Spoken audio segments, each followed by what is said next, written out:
네, 우리가 계속해서 사사기 말씀을 보고 있는데 오늘은 제7장에 있는 말씀입니다. 제가 오늘 말씀을 너무 많다, 아직 너무 많다 이렇게 제목을 정해봤습니다.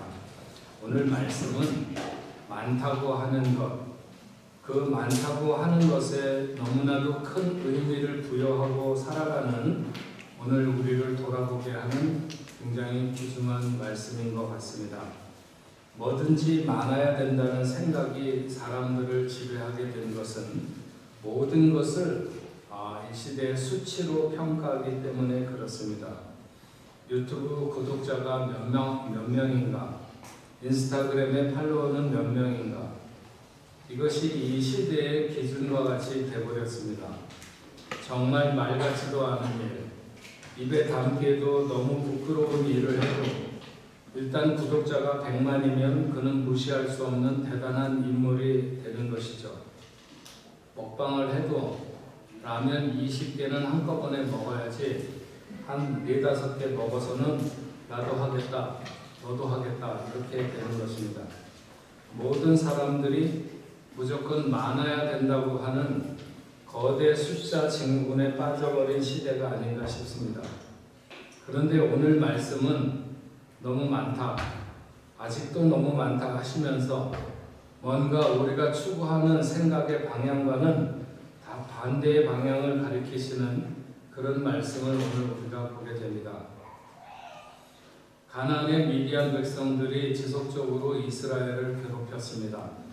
마치 씨를 말려서 죽이기로 작정한 사람들처럼 추수기에 찾아와서 추수한 곡식을 어느 정도 빼앗아 가는 것이 아니라 파종할 때 와서 그 파종할 것까지 다 빼앗아 가버리는, 그래서 이스라엘 백성들의 고통이 이만저만이 아니었습니다. 그러다가 이번에는 아예 끝장내기를 원했는지 어마어마한 무리를 끌고 나타났습니다. 이럴 때 하나님은 이들을 대적하기 위해서 지도자 한 명을 세웠는데 그 사람이 기드온입니다. 하나님이 기드온을 세우실 때 뭔가 사람들의 생각하는 것과는 전혀 다른 방식을 생각하신 것 같습니다. 왜냐하면 지난 시간에도 우리가 들었지만 기드온은 자기 스스로 생각하기에도 이스라엘 지파 중에 가장 작은 지파에 속해 있고 자기 집안에서도 자기는 별 볼 일 없는 작은 자 중에 하나일 뿐만 아니라 굉장히 연약하고 작은, 이게 객관적 사실이죠. 어쩌면 보통 사람들보다 훨씬 더 소심한 사람이기도 하고 그 다음에 의심 많은 사람이라고 하는 것을 우리는 성경을 통해서 눈치를 챌 수 있습니다. 하지만 하나님은 그를 중심으로 해서 그 싸움을 멋지게 승리로 이끄십니다. 분명히 하나님의 의도가 있죠. 그것은 숫자에 매달리는 그때 그 시대의 사람들로부터 오늘 이 시대를 살아가는 우리에게까지 교훈하시는 생명의 교훈이 여기에 담겨있다 이렇게 믿습니다. 여호와의 영이 기드온에게 임하고 기드온이 전쟁을 알리는 나팔을 울려 불었을 때, 그리고 사방에 전령들을 보냈을 때 많은 사람들이 이스라엘 전역에서 몰려들었는데 32,000명이었습니다. 32,000명이 적은 수는 아니지만 그러나 적군의 모인 수에 비하면 적은 수였죠. 오늘날과 같이 첨단의 무기를 사용해서 전쟁을 하는 시대가 아니라 그야말로 군사의 수가 싸움에 절대적 우위를 차지하던 때는 통상적으로 한 3배 정도를 더 가진 사람이 더 가진 측에서 싸움을 이기는 것으로 이렇게 봤습니다. 미디안의 입장에서 보면 3배에서 4배 이상이 모였으니까 승리의 조건을 갖추었다고 볼 수 있죠. 반대로 이스라엘 입장에서 보면 이기기 힘든 싸움입니다. 한쪽에 엄청난 지략가가 있거나 아니면 한쪽에 엄청난 바보가 지휘관이 되거나 하면 몰라도 어지간한 사람들이 양편에서 그 군대를 지휘한다면 전쟁은 이스라엘이 패전할 수밖에 없도록 그렇게 되어 있었습니다. 기드온은 우리의 숫자가 너무 적다고 생각하고 있었을 것입니다. 다른 사람들도 그렇게 생각했겠죠. 한눈에 짐작을 해봐도 13만 5천 명 정도 되는 사람과 3만 2천 명은 크게 차이가 나기 마련입니다. 12절 말씀에 보면 이렇게 기록하고 있습니다. 미디안과 아말렉과 동방의 모든 사람들이 골짜기에 누웠는데 메뚜기의 많은 수와 같고 그들의 낙타의 수가 많아 해변의 모래가 많은 같은지라. 한국 사람들은 어렸을 때 시골에 살았어도 메뚜기 떼를 봐도 이 정도의 메뚜기 떼는 보기 힘듭니다. 정말 메뚜기 떼가 창궐할 때 근동 지역의 그 메뚜기 떼는 하늘이 안 보일 정도로 정말 새까맣게 이렇게 뒤덮는 어마어마한 것이죠. 낙타의 수가 해변에 모래처럼 많다. 객관적 전력이 부족할 때 적의 숫자를 줄이도록 할 수는 없습니다. 야, 3만 2천 명과 13만 5천 명은 싸우면 안 돼. 그러니까 니네 숫자를 좀 줄여. 이렇게 얘기할 수는 없는 거잖아요. 할 수 있는 방법이 있다면 우리 철편의 숫자를 늘리는 수밖에는 없는 것이고 기도는 지도자로 그런 고민을 하고 있었을 거예요. 도대체 어떻게 해야 아군의 숫자를 늘릴 수 있느냐? 그러고 있을 때 하나님께서 기드온에게 말씀하십니다. 백성이 너무 많다. 그래서 내가 미디안 사람들을 너희 손에 넘겨주지 않겠다. 내가 너희에게 승리를 주면 너희는 분명히 스스로 자랑하기를 내 손이 나를 구원하였다 하리라. 그러니까 너는 이제 백성들에게 말하라. 누구든지 두려워 떠는 자는 이곳 전쟁터를 떠나서 집으로 돌아가라. 그래서 돌아간 사람이 2만 2천 명이었고 남은 사람이 10,000명이었습니다. 여호와 하나님은 기드온에게 또 말씀하십니다. 아직도 많다. 아직도 너무 많아. 내가 알려주는 방법대로 사람을 나누라. 물가로 내려가서 그들이 물을 마시는 태도를 구별하는데 물에 빠지거나 아니면 물에 무릎을 꿇고 물을 마시는 사람과 손으로 물을 떠서 입에 갖다 대서 마시는 사람을 구별해요. 그렇게 해서 구별했더니 전자가 9,700명 그리고 후자가 300명이었습니다. 그래서 9,700명을 각자의 집으로 돌아가도록 하고 300명을 데리고 전쟁을 치릅니다. 32,000명도 이미 통상적 전투에서 패전이 넉넉히 예상되는 시점에 하나님은 그들이 너무 많다. 10,000명으로 줄이시더니 10,000명도 많다고 9,700명을 돌려보내시고 300명, 달랑 300명을 남게 하셨어요. 적어도 이쯤은 되어야 하나님이 하셨다고 사람들이 알지 않겠는가? 적어도 이쯤은 되어야 사람이 자기의 힘으로 한 일이 아니라고 고백하지 않겠는가? 우리가 하나님을 믿는다고 하면서도 여전히 많은 숫자의 목을 메고 어떻게 하면 그 많음을 확보할 수 있을까에 해서 혈안이 되어 있는 것을 하나님은 아마 오늘 흔들어 놓기를 원하시는 것 같습니다. 세상은 모두 그렇게 많다는 것, 그 숫자에 너희도 속아서는 안 된다. 너희의 능력은 그 많고 적음에 있는 것이 아니고 그 숫자에 있는 것이 아니다. 이렇게 말씀을 하시는 거죠. 오늘 말씀을 대하면서 저는 우리가 무엇을 보는가, 어떤 어려운 일을 내 힘으로 감당할 수 없는 그런 일을 만났을 때 우리는 무엇을 보는가 하는 시각에 대한 문제가 굉장히 중요한 것 같습니다. 하나님이 32,000명이 모였을 때 너무 많으니까 돌아가라고 해서 22,000명이 돌아가게 되는데 그들이 왜 돌아가게 되었는지에 대해서 성경은 분명히 기록하고 있습니다. 두려워 떠난 자들은 돌아가라고 하니까 돌아간 사람들입니다.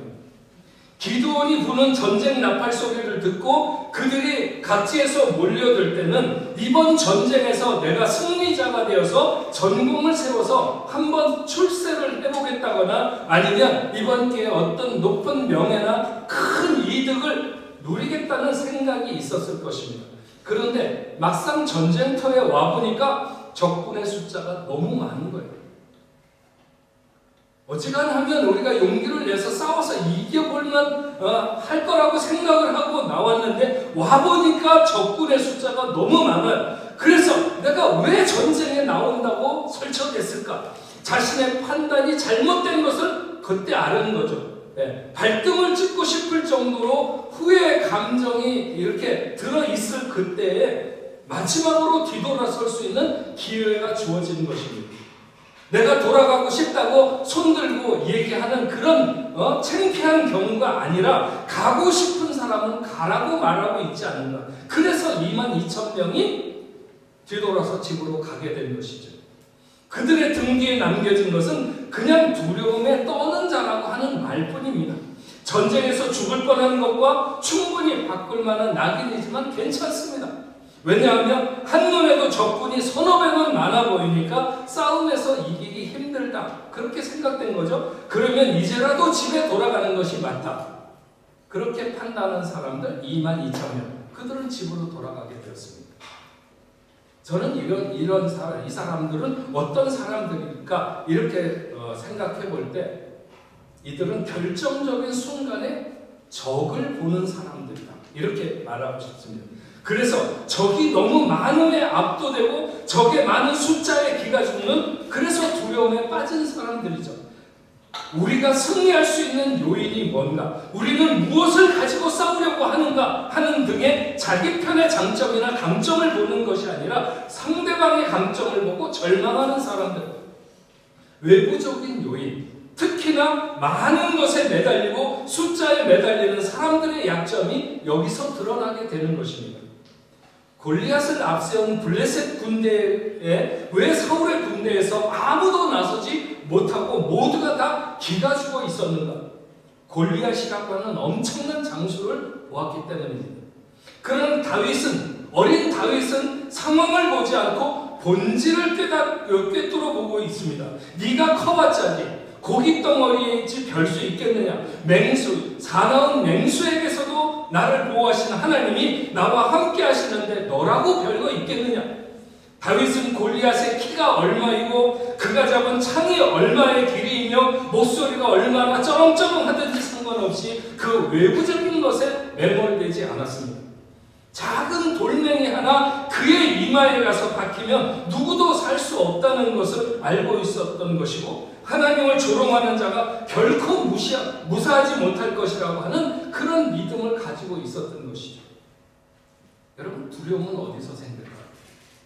적을 크게 보는 데서 두려움이 우리에게 옵니다. 가데스바네아에서 가나안을 정탐했던 사람들도 마찬가지죠. 여호수아와 갈렙을 제외한 다른 정탐꾼들은 그 땅의 백성들이 신장이 장대한 자들입니다. 거기서 네피림의 후손인 아낙 자손의 거인들을 보았는데 우리는 스스로 보기에도 메뚜기 같으니 그들 보기에도 그럴 것이라. 그래서 그들은 하나님을 원망하고 여호수아와 갈렙을 죽이려고 했고 다른 지도자를 세워서 우리는 애굽으로 돌아가자 이렇게 나섰던 것입니다. 두려움은 적을 먼저 보는 데서 생기고 적만을 볼 때 생기는 거죠. 위기의 순간에, 결정적인 순간에 적을 보면 우리는 두려움에 빠지게 되고 가던 길에서 돌아서게 됩니다. 우리는 살아가면서 문제와 상황에 집착하지 말아야 됩니다. 이것은 이를테면 적을 보는 것이죠. 물량적인 것, 수치적인 것, 세상이 비교 우위적이라고 보는 것, 많거나 대단하다고 하는 것, 세상은 이렇게 많은 것이나 수적인 것으로 우리를 늘 위협하려고 하고 우리를 유혹하려고 하고 그래서 우리를 낙심하게 하는 불안과 두려움으로 내몰게 되는 것이죠. 22,000명이 그래서 돌아갔습니다. 그런데 하나님은 아직도 많다. 그래서 그 중에 9,700명을 또 돌아가게 합니다. 사람들을 목마르게 한 후에 시냇물로 내려가서 물을 마시도록 했는데 그들 중에 어떤 이들은 물속에 들어가서 그냥 무릎을 꿇고 물을 마시는 사람이 있는가 하면 물을 손으로 떠서 마시는 사람이 있었는데 둘을 나눠보니까 9,700대 300이었습니다. 신학자들 중에서 집으로 돌아가게 한 9,700명이 뭔가 모자란 사람들로 봐서는 안 된다 이렇게 말하는 분들이 있습니다. 그냥 그 사람들을 더 줄이기 위한 하나님의 방법이었을 뿐이지 9,700명보다 300명이 더 뛰어난다고 말하는 것은 아니라는 것입니다. 하지만 저는 오늘 4절 말씀을 보면 백성이 아직 많으니 그들을 인도하여 물가로 내려가라. 거기서 내가 너를 위하여 그들을 시험하리라. 분명히 여기 시험한다, 테스트한다고 말씀하고 있습니다. 두려워 떠는 자들로 돌아가라고 했음에도 불구하고 거기에 남아있었던 10,000명의 사람들은 돌아간 사람들보다 분명히 용기가 더 있는 사람들이죠. 그리고 물을 이렇게 마시든지 저렇게 마시든지, 뭐 사실 그냥 마시든지 빨대로 마시든지 마찬가지인데, 그게 무슨 큰 그렇게 기준이 되겠는가, 이렇게 말할 수도 있습니다. 하지만 저는 분명히 이렇게 하나님이 시험하시는 여기에는 디테일하게 하나님이 그들을 나누신 의도가 있다고 생각합니다. 그렇게 돌아간 9,700명도 나중에 그 전쟁의 협력자들이 되는 것을 성경이 기록하고 있습니다. 성경에는 처음 돌아간 22,000명이든지 아니면 9,700명이든지 그들이 잘못됐다고 야단치고 있지 않습니다. 하나님은 우리를 승리의 주인공, 영광의 주역으로 세우고 싶어서 선발하는 것이지, 그렇게 돌아가는 사람들을 저주하려고 하는 것이 아닙니다. 다만 더 놀라운 영광의 자리에 설 수 있었던 것을 돌아간 사람들은 놓치게 됐다고 하는 것이죠. 애굽에 살던 이스라엘 백성들이 나일강에서 가끔 목격하는 것이 있습니다. 그건 뭐냐면, 목마른 짐승들이 강가에 내려와서 물을 먹다가 갑자기 물속에서 튀어나온 악어들이 그 동물들을 끌고 물속으로 들어가는 것입니다. 제가 동물의 왕국 좋아한다고 했죠. 그거 보면서 간혹 이렇게 볼 때마다 늘 조마조마하게 생각하는 게, 그것들이 이렇게 호수라든지 어디 이렇게 강가에 와갖고 물을 먹을 때 그 장면을 비추면 의뢰 저게 이제 악어가 튀어나올지도 모른다. 그래서 제가 좀 간이 약하잖아요. 그래서 얼른 그때 살짝 돌립니다. 왜냐하면 악어가 나와서 이렇게 잡아먹는 그게 너무 동물들은 천성적으로 그런 어떤 주의력이라고 그럴까, 이런 것이 있어서 대부분의 동물들이 물가로 내려와서 그 물을 마시려고 할 때는 뭔가 다른 움직임이 없는가 하는 것에 대해서 극히 조심하면서 튈 준비를 하고 물을 마시죠. 네. 그래도 가끔 잡혀 먹습니다. 그런데 어떤 동물들은 남들보다 깊숙이 들어가가지고 그냥 가상사리에다 먹다가 그냥 튀면 되는데, 꼭 남들보다 더 이렇게 쭉 서갖고 있는 그 안쪽으로 들어가서 먹다가 여지없이 악어에게 잡혀먹는 그 바보 같은 동물들이 있다는 거죠. 저는 이런 사람들 9,700명, 이 9,700명은 어떤 사람들인가? 저는 이런 사람들을 결정적인 순간에 자기를 보는 사람이다, 이렇게 말씀드리고 싶습니다. 제가 만약 기드온이 군사를 모집할 때 32,000명 중에 제가 왔었으면 저는 아마 이 9,700명 중에 들어가지고 탈락했을 것 같아요. 그래서 그때 안 있었던 게 너무 다행이다, 이런 생각이 듭니다. 제가 어쨌든 살아가면서 대부분 다 모든 일에 격조 있는 그런 삶의 태도를 유지하려고 하는데, 무엇을 먹을 때만 너무 허겁지겁 먹는다는 거예요.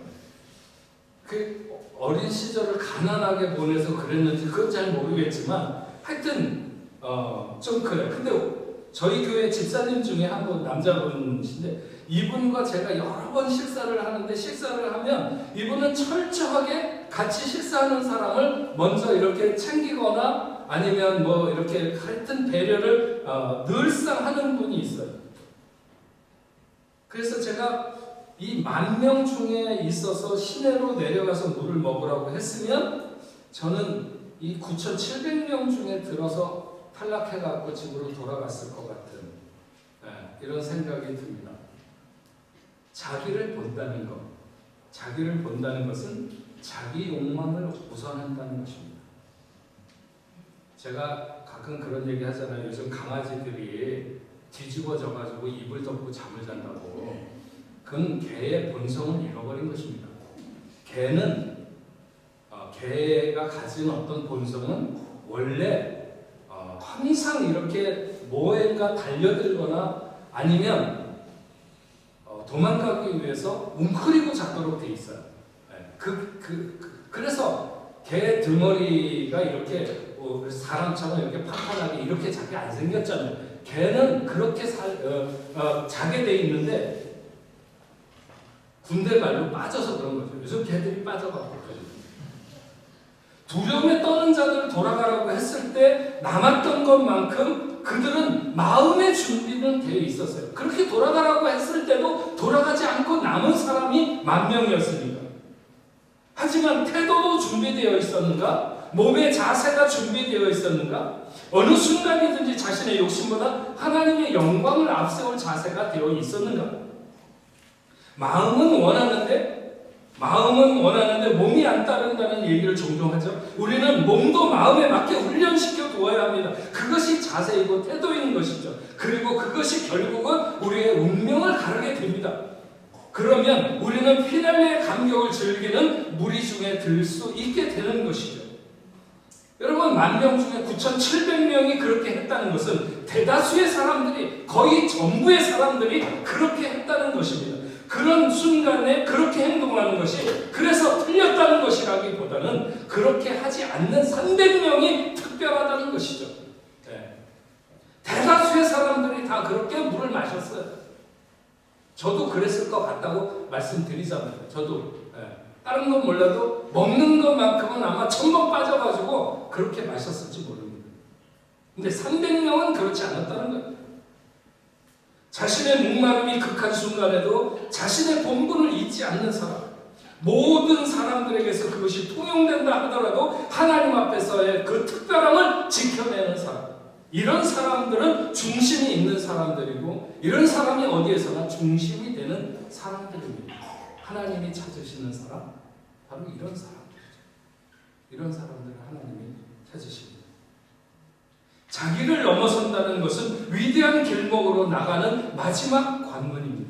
우리가 무엇인가를 결단하고 그렇게 나가지 못하는 마지막은 자기를 과연 거기에 드릴 수 있는가 하는 것으로 결정됩니다. 만약 거기만 통과했다면 그들은 하나님이 치르시는 전쟁의 주역들, 그냥 승리를 누리면 되는 영광의 자리에 설 수 있는 그런 자격이 주어지는데 바로 거기서 탈락하는 것이죠. 자신의 목을 축이면서 물속에서 악어가 튀어 올라오지 않을까 그 경계를 늦춰서는 안 되는 동물들처럼 전쟁을 앞에 둔 군사로 그들은 아무리 자신의 목마름이 급해도 그들의 경계는, 그들의 자세는 지켜져야 했었던 그 300명, 그들은 그런 사람들이었던 것이죠. 그래서 저는 오늘 말씀에서 마지막까지 남은 300명, 그 사람들은 어떤 사람들인가? 그들을 규정할 때 그들은 결정적인 순간에 하나님을 바라보는 사람이다, 이렇게 말하고 싶습니다. 애초에 하나님이 사람이 많다, 아직도 너무 많다, 이렇게 하시면서 사람을 줄이기로 하시는 것은 사람들이 전쟁을 이기고 자기들이 이겼다고 자랑할까봐 그들을 돌려보낸다고 하셨어요. 그렇게 끝까지 남겨진 사람들, 그들은 처음부터 자랑할 의도가 그 사람들에게 없었던 것이죠. 목사님들 중에는 이 300명의 사람들이 32,000명 중에서 뛰어난 군사들이라고 생각하지 말라. 하나님은 가장 미련하고 보잘것없는 사람으로 전쟁을 치르시고 이기셨다고 하는 것을 교훈하려고 한다, 이렇게 말씀합니다.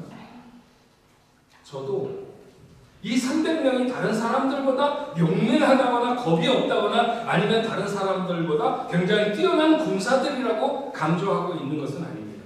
그러나 이 300명, 그들에게 가장 큰 점을 꼽으라고 하면 그들은 믿음의 사람들이었다고 하는 것이 분명합니다. 즉 그들은 하나님을 바라보는 사람들, 하나님께 자신의 운명을 맡기는 사람들, 그래서 하나님이 이기게 하시면 이기는 것이고 지게 하시면 질 수밖에 없는 거기에 자신의 운명을 던진 사람들. 그들의 지도자였던 기드온은 굉장히 소심하고 의심 많은 사람이었습니다. 지난번에도 말씀드렸죠. 하지만 그래도 그는 순종의 사람이고 하나님의 말씀을 믿고 따르는 사람이었습니다.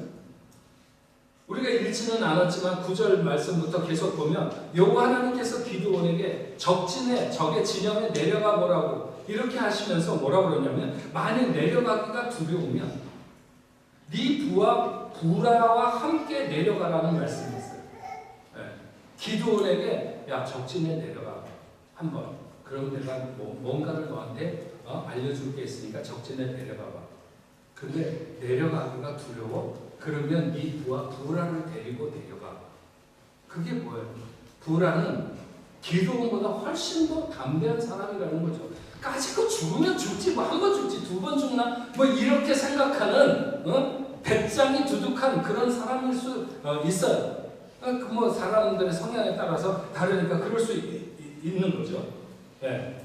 그래서 하나님이 부라를 데리고 가라고 하셔서 그가 그를 데리고 갔다가 거기서 그 미디안 사람 중에 누군가 꿈을 꾸고 그 꿈 얘기를 하는 것을 옆에서 몰래 듣습니다. 그가 꿈 얘기를 하는데 뭐라고 그러냐면 꿈에 보리떡 한 덩어리가 미디안 진영으로 굴러들어서 그 진영을 완전히 이렇게 박살내면서 초토화시키더라는 거예요. 그러니까 그 꿈 얘기를 들은 옆에 있는 그 미디안의 다른 병사가 말하기를 이것은 이스라엘 사람 요아스의 아들 기드온의 칼이라 하나님의 미디안과 그 모든 진영을 그의 손에 넘겨주신 것이니라 이런 이야기를 하는 거예요. 보리떡 굴러들어온 미디안 진영에 굴러들어온 보리떡이 뭐예요? 그 보리떡은 정말 사람들도 잘 안 먹는 떡을 가리키는 거예요. 개나 뭐 이런 짐승들에게나 던져줄 만한 아주 보잘것없는 근데 그 보잘것없는 것이 그게 누구예요? 기드온이고 그게 기드온이고 기드온의 300명이고 그런 거죠. 그럼에도 불구하고 그들을 통해서 미디안과 그 진영을 이 기드온 손에 넘겨주리라 그런 것을 적군이 지들끼리 얘기하는 소리를 이렇게 듣게 된 거죠. 그래서 기드온은 이보다 더 확실한 증거가 어디 있겠는가 생각을 하고 돌아가서 300명을 데리고 전쟁에 나서게 되는 것이죠. 그렇게 300명을 데리고 나설 때 300명만 나섰겠습니까? 거기에는 틀림없이 하나님이 함께 하셨겠죠. 네. 하나님이 함께 한다면 300명이 아니라 30명 아니 3명이 나가서도 미디안을 이길 수 있는 거죠. 그리스도 한 분으로 인하여 전 인류를 구원하신 사건이 바로 하나님의 역사의 끝판왕이 아니겠습니까? 그분 한 분으로 인하여 우리 모두를 다 구원하게 하십니다. 오늘 말씀은 이 시대의 사람들이 많음에 매달리고 숫자에 살고 죽는 것처럼 하는 그런 우리에게 하나님은 우리의 믿음을 저해하는 그런 것들을 걷어내며 아직도 너무 많아. 오직 하나님만으로 승부할 수 있는 데까지 줄이기를 원하시는 거죠. 그래서 우리를 그런 자리에 세우시는 거예요. 우리가 세상 속에 살아가면 어떤 위험과 환난을 만날 때 우리는 오늘 말씀을 잘 기억해야 됩니다. 그럴 때 어떤 이들은 적을 자기 편에 자기와 함께 하겠다고 하는 하나님을 보는 것이 아니라 적을 보는 그래서 두려움에 빠지는 사람들이 있죠. 이런 사람들은 하나님의 승리, 하나님의 영광에 참여할 기회를 놓치게 됩니다. 어떤 사람들은 자기를 보다가 그런 결정적인 순간에 자기의 욕망, 자기를 들여다보다가 또 하나님과 함께 누릴 그 영광의 피난의 자리에 서지 못하는 사람들이 있습니다. 우리가 하나님의 뜻을 맞춰 살기로 작정했다면 하나하나 하나님이 원하시는 기준에 맞춰 가야 합니다. 예수 믿는 것 같다가 결정적인 순간에 자기의 욕망을 쫓으면 우리는 결국 9,700명 속에 들어가게 되는 거죠. 그러지 말고 우리는 오직 하나님이면 충분한 300명 속에 들어갈 수 있는 저와 여러분이 되어야 될 줄로 믿습니다. 그들이 어떤 능력을 가져 이런 말씀을 하고 있지 않아요. 어떤 개인기가 있었는지도 모릅니다. 다만 분명한 것은 그들은 하나님이면 충분하고 그 하나님께 순종하는 사람들이었다고 하는 것입니다. 인생에 있어서 가장 치명적인 오만이 있다면 그것은 은혜 없이도 잘 될 수 있다고, 은혜 없이도 잘 살 수 있다고 생각하는 것입니다. 누가 그런 사람이 있겠어? 하나님 믿는 사람들 다 은혜를 요구하겠지. 하지만 잘 생각해보면 많은 것에 집착하는, 많아야 된다는, 무조건 많아야 좋다고 생각하는 사람은 결국 은혜 없이도 잘 될 수 있다고 생각하는 사람들과 다르지 않습니다. 많이만 있으면 그다지 은혜도 절실하지 않을 것처럼 이렇게 살아가고 싶습니다. 말씀을 마치기 전에 한 가지만 더 말하자면 10,000명 중에 9,700명이라는 절대 다수의 태도, 그거 별거 아닌 것 같은 구별, 그들이 모자란다기보다는 300명이 달랐다고 하는 점.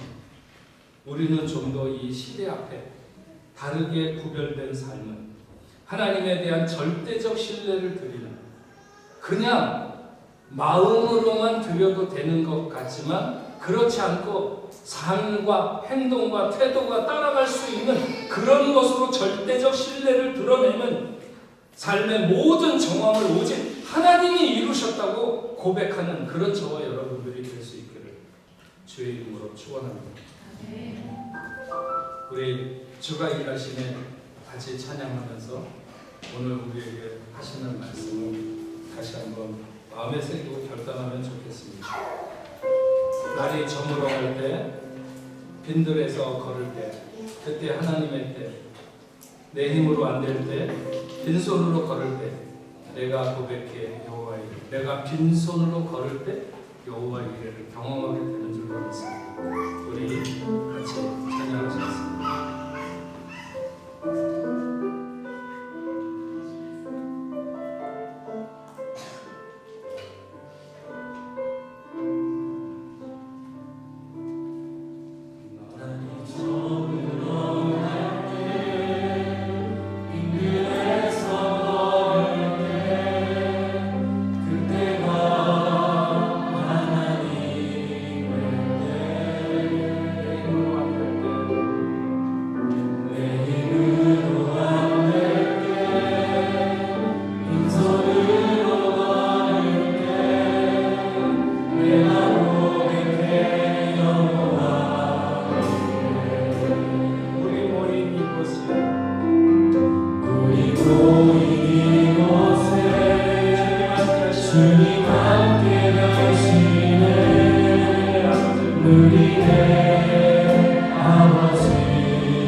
세상 모든 사람들이 많은 것에 어떤 숫자의 능력이 있는 것처럼 생각하지만, 그러나 우리가 원하는 것은 하나님 한 분으로 충분하다는 것입니다. 은혜로 충분하다는 것입니다. 복음이 우리를 살게 한다는 것입니다. 하나님, 우리가 분명한 그런 믿음을 가지고 오늘 요 하나님과 더불어 싸움터에서는, 사실 그들은 싸움터에 서는 것이 아니라 어쩌면 시상식에 서는 사람들이었을 것으로 생각을 합니다. 우리들도 그렇게 살아가게 하여 주옵소서.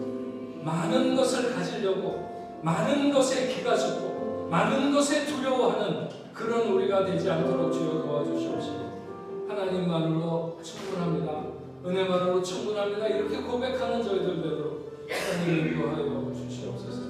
오늘도 하나님 앞에 나오면서 우리가 귀한 예물 하나님 구별하여 올려드립니다. 믿음의 자녀들이 경영하는 사업과 가정과 직장생활 하는 모든 일들, 학업에도 하나님 함께하여 주시옵시고, 하나님 때를 따라 부으시는 풍성한 은혜를 마음껏 누리도록 주여 도와주시옵소서. 저들이 11조로 감사 예물로 선교헌금으로 주일헌금으로 혹은 소원헌금으로 하나님 여러 가지 모양으로 하나님 앞에 올려드립니다. 하늘나라의 귀한 보화가 되게 하시고 하나님 영광 위하여 사용될 수 있도록 주님 인도하여 주옵소서. 하나님 아버지, 믿음의 자녀들이 흩어지는 삶의 현장에서도 늘 진실하고 또 깨끗하고 순결한 그런 삶을 살아가게 하여 주옵소서. 그래서 이 시대에 길을 잃은 많은 사람들이 나도 저 사람처럼 살고 싶다 하는 이런 마음을 줄 수 있는 그런 복된 삶이 되도록 주여 인도하여 주옵소서. 흩어져 있는 모든 선교지, 저 아프리카와 중동 그리고 유럽 땅의 선교지들마다 하나님 함께하여 주시옵시고 하나님의 사람들 한 명 한 명 붙들어 주옵소서. 하나님, 그들의 질병, 그들의 어려움, 그들의 아픔 하나님이 다 아시는 줄로 믿사오니 하나님 모든 것 회복시켜 주시옵시고 오늘도 하나님의 나라가 온전하게 아버지 하나님 회복되는 또 하나님 나라가 세워져가는 귀한 역사 있게 하여 주옵소서. 하나님, 오늘은 6월의 치유주일입니다. 당신의 사랑하는 자녀들 어떤 질병을 가지고 이 자리에 있든지 혹 아버지 하나님 이 자리에 없어도 멀리 떨어진 가족들을 위해서 기도하든지 하나님께서 잘 아시겠사오니 저들의 연약함을 아버지 하나님 긍휼히 여기시고 저들의 머리끝부터 발끝까지 저들의 피부에서 속 깊은 곳까지 인생이 손댈 수 있는 부분과 손댈 수 없는 부분이 있다 할지라도 하나님의 원하시는 깨끗하게 고치실 줄로 믿습니다. 주님 역사하여 주셔서 모든 질병이 물러가게 하시고 깨끗해지는 귀한 역사 있도록 주님 도와 주시옵소서. 아버지 하나님, 특별히 이 시간 기도합니다.